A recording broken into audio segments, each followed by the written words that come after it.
guys, you're going to answer that question. You're going to think about what needs to change in math education. And this talk is, I'm thinking the thing that needs to change is how we talk about change. So pick a change that's meaningful for your context. Think about it, hold it in your head. I'll give you an example. I'm a teacher. One thing that I need to change, or when I was younger, I needed to change was I wanted my students to develop problem-solving ability, kind of like what Grace was talking about. So that's my example.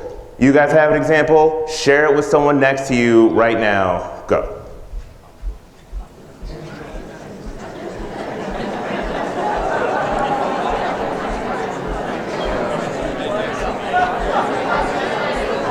Five seconds. 2, 1.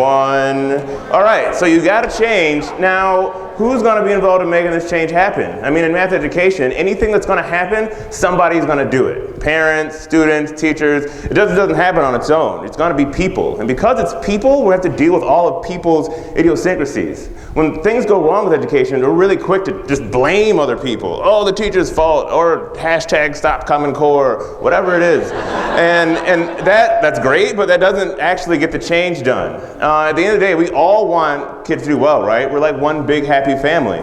So we really want this all to work out, so we should embrace each other's fears when we see somebody having trouble. I like to think of the fear as more of like a commitment. You're committing to supporting this fear that you have. Like, I'll give you an example. So when I was trying to get my kids to be better problem solvers, I was really afraid that the kids were going to struggle. So I was kind of committed to the kids never struggling. I was always giving out hints, giving out answers, and robbing them of a chance to be problem solving, like you said. So that kind of commitment actually destroyed my ability to make them better problem solvers. And that's what happens to a lot of people's commitments. All across the whole math world, our changes are getting stopped by people's commitments. And when math is getting taught, the students have to work around whatever the teacher's commitments are, or whatever their parents' commitments are, or whatever the curriculum, whatever hang-ups all these people have. It becomes what math is, right? That's why people come away thinking it's all about getting answers, because that's what they were taught, and then they're going to grow up and become a parent, that's what they're going to teach their kids, and it's just going to keep going. So the commitments are as much of this family picture as it is anything else. And we need to work with those and figure it out. Now, you guys just thought about a change, so what kind of fears, commitments are going to come from that change? Like, I'll give you an example. So if you said, what if we can't cover anything? You got a fear.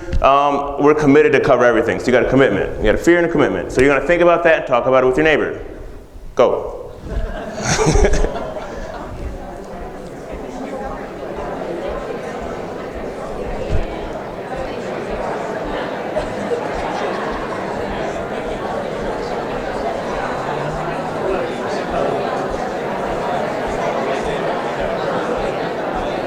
3, 2, 1. All right, so now what do? You figured out these commitments. You have to acknowledge it, know that it's actually a thing. It actually is almost relieving in that sense. And then you got to find your big assumption, right? What's the thing that this commitment is protecting you from?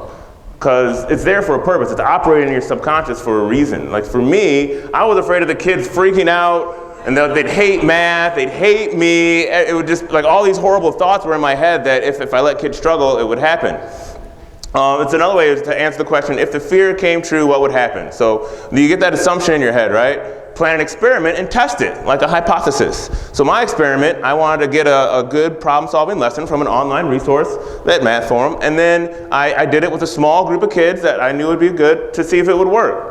So this experiment was, all right, you guys aren't going to talk about this. We're going to be quiet for a couple seconds and think about it. So let's take a little time. We're going to think and reflect about it.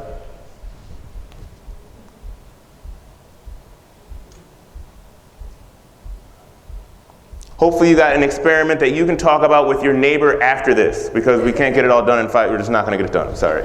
I'm going to recap, all right? We had a change, and that brought up fears from people. So we reframed those as commitments, and we figured out what are we assuming these fears or these commitments are going to happen? What are they going to cause? And then we developed experiments to test that. So once that experiment happens, well then that original commitment we can question, do we even need it? You know, now as a teacher I can think, oh, maybe I don't need to do that anymore. And hopefully we as a community can think that too about some of our commitments. We can think, oh, maybe we don't need to do that anymore. And then also in the process of doing that, I became someone who can actually help others think through their issues and develop themselves into better people as well. So I'm curious what you guys thought. If you guys could, I got a Google form on there, and you could share what your thoughts were. And most of all the original ideas in this talk were from this book that I read, so you can get it from there. But yeah, I hope this helps. And that's it.